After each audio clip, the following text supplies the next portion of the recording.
सास नहीं माँ। हर समय सास और बहू का रिश्ता खराब नहीं होता। किसी किसी समय ऐसा भी होता है कि एक अच्छी सास बेटे से ज़्यादा अपनी बहू का ख्याल रखती हो। माँ, मैं घर छोड़कर जा रही हूँ, मैं इस घर में किसी भी हाल में नहीं रह सकती। ये फैसला राधा की बहू लीना का था। कारण उसका और उसके पति के बीच बिल्कुल ना बनना। अरे क्या हो गया बेटा? और ये गाल तेरे कैसे लाल है? फिर से उसने तुझे मारा क्या? वो अब नई बात नहीं है माँ, लेकिन आज तो उन्होंने साफ साफ बोल दिया कि वो मेरे साथ नहीं रहना चाहते। अच्छा, क्यों भाई? क्यों नहीं रहना चाहता? जरा बुला तो उसे। तभी वहां प्रशांत आता है। हाँ, क्या है माँ? क्या बात हो रही है? क्या बोल रही हो? मैंने कहा ना एक बार कि मैं इसके साथ नहीं रह सकता, बस। अरे ना रह, किसने कहा? निकल जा घर से। प्रशांत माँ की बात सुनकर हैरान हो जाता है। हैं? कैसी बात कर रही है माँ? मैं कहाँ जाऊंगा? वैसे भी हम यहीं रहेंगे, जाएगी तो ये। लीना रोते हुए अपने कपड़े पैक करने चली जाती है और घर से निकल ही रही होती है कि रुक, तू कहाँ चली कपड़े लेकर?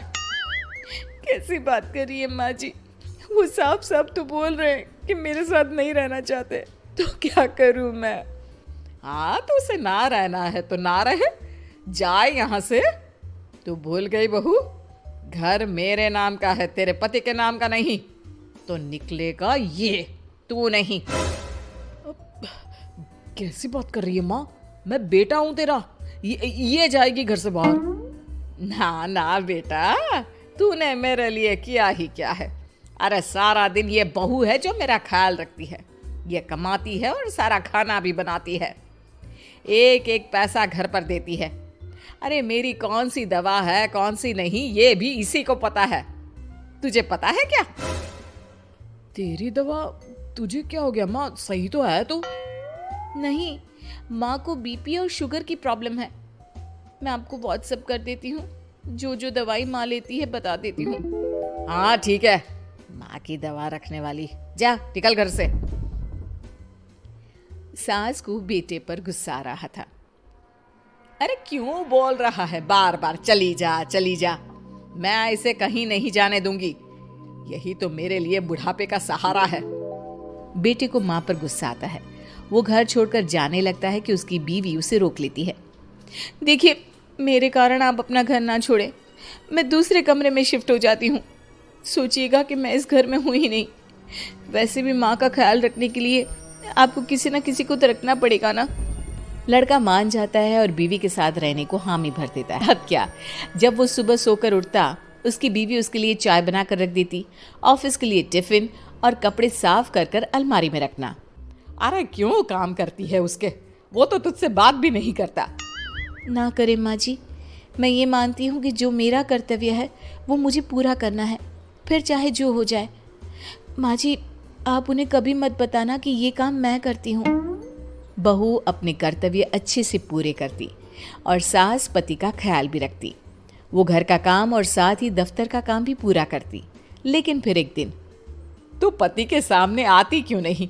उसे तो तेरी परवाह है नहीं, उसका सारा काम पूरा हो जाता है और आराम से खाता पीता रहता है, फिर तू क्यों परेशान होती रहती है? बहू कुछ नहीं कहती, वहां से चली जाती है। माँ, तू ना ये रोज मेरे लिए चाय और खाना मत बनाया कर, वैसे भी तू थक जाती होगी। अब मैं दूसरी शादी कर रहा हूँ, अब तुझे ज्यादा परेशान होने की जरूरत नहीं है। माँ को बेटी की बात बिल्कुल अच्छी नहीं लगती। वो उसे शादी के लिए मना कर देती है। अरे तेरी बीवी जिंदा है, ना ही तेरा तलाक हुआ है, वो तेरे साथ रहती है, फिर तुझे क्या जरूरत है दूसरी शादी करने की? माँ, वो मुझे पसंद नहीं है, मैं उसके साथ नहीं रह सकता। उसे ना मेरी फिक्र है ना आपकी, मुझे उसके साथ नहीं रहना।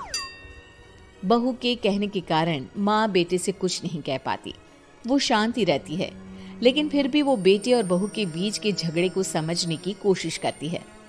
अच्छा बेटा ठीक है, ना रहे उसके साथ, लेकिन ये तो बता कि बहू में कमी क्या है जो तू उसे छोड़ रहा है? देख माँ, इतने दिन से वो मेरे साथ नहीं है, लेकिन मुझे उसकी कोई कमी फील नहीं हो रही। दूसरी बात, मुझे उसकी शक्ल देखना भी पसंद नहीं है। देखा है कैसे रहती है वो?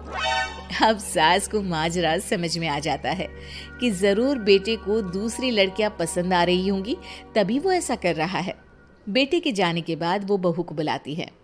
बहू जो काम करके अभी किचन से निकली होती है, उसके सारे बाल बिखरे होते हैं, पास से मसाले की बू आ रही होती है और उसकी शक्ल से चमक भी चली गई होती है, कपड़े भी अस्त व्यस्त। बेटा तू खुद का ख्याल क्यों नहीं रखती है? माँ जी, वक्त ही नहीं मिलता, फिर आजकल तो ऑफिस घर से ही चल रहा है, तो क्या ख्याल रखना। ऐसा नहीं है बेटा, ऑफिस घर से चल रहा है तो खुद का ख्याल ना रखा जाए। अरे देख, दूसरी लड़कियों को कितनी स्मार्ट होकर रहती है। पर माँ जी, अब क्या जरूरत है, घर चल रहा है ना ठीक से, और क्या चाहिए। वैसे तो देखा जाए तो कोई जरूरत नहीं, लेकिन खुद के लिए जरूरत है। अरे खुद को 1 घंटा देना जरूरी है, क्योंकि निरोगी शरीर के लिए खुद का ध्यान रखना कोई फैशन नहीं है, जरूरत है। बहू को समझ में नहीं आता कि सास क्यों उसे ये सब समझा रही है, लेकिन बहू के काम के बीच में उसे उसके लिए कैसे समय निकलवाना है ये समझाने के लिए सास उसे अपने साथ ले जाती है। बहू, आज से हम दोनों योगा करेंगे, जिम जाएंगे और हाँ, हेल्दी डाइट भी फॉलो करेंगे, साथ ही पार्लर भी चलेंगे। सास बहू दोनों मिलकर खुद को वक्त देना शुरू कर देती हैं और फिर कुछ ही महीनों में। क्या बात है बहू, तू तो पहचान में ही नहीं आ रही है, कैसे? सब आपकी मेहरबानी है माँ जी, सच्ची मैंने खुद को बहुत इग्नोर कर दिया था, लेकिन अब लग रहा है कि मैं गलत थी माँ जी। सास और बहू बात कर ही रहे होते हैं कि सामने से पति आ जाता है। वो बीवी को देखता ही रह जाता है। हाँ, तो तू क्या कह रहा था कि तू दूसरी शादी करेगा? मैंने बहू से बात कर ली है। बहू, अब कल से तू जो इसे खाना बनाकर टिफिन देती थी ना, इसके सोकर उठने से पहले चाय रख देती थी, इसके कपड़ों से लेकर सारी चीजों का ख्याल रखती थी ना, वो छोड़ देना। कल से कोई और ला रहा है ये। बेटा समझ नहीं पाता कि उसकी बीवी इतनी प्यारी कैसे हो गई। अब बहू को क्या देख रहा है? तलाक के पेपर मैंने बनवा लिए हैं और हाँ, ऊपर का पोर्शन भी खाली करवा लिया है। किराया देकर रहना शुरू कर देना अपनी नई बीवी के साथ। मैं तो अपनी बहू को नहीं छोड़ सकती। माँ, मैं भी नहीं छोड़ सकता अपना परिवार, मेरी बीवी और इस घर को। मुझे